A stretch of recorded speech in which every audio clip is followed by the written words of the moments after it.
High. তো কালকে ছিল জামাই ষষ্ঠী। আমি তো উপরে এসে স্নান সেরে এখানে ডালা সাজাতে বসে গেছি। বাবা তো এনে রেখে দিয়েছে, এখন আমাকে ধুয়ে টুয়ে সব সাজাতে হবে।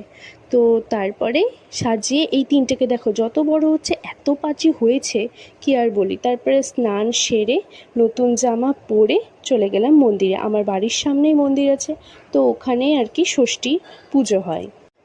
পুজো প্রায় কমপ্লিট, এখন ওরা একটু সিঁদুর টিঁদুর মাখছে। তো তারপরে ডালে নিয়ে চলে আসলাম বাড়িতে। আর আমি বসার আগে এই যে ইনি বসে পড়ে একবারে সুতো টুতো বাঁধছে, তারপরে আমিও বসে পড়লাম। মা এখানে দইয়ের ফোঁটা, তারপরে হচ্ছে আমাকে সুতোও বেঁধে দিল। মানে ছোট থেকে যে রিচুয়ালসগুলো আর কি হয়, তো সেগুলোই হচ্ছিল।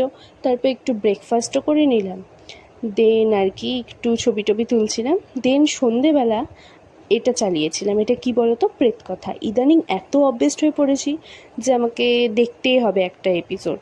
তারপরে এই তো ডিনারটা সেরে আজকের মতো টাটা বাই।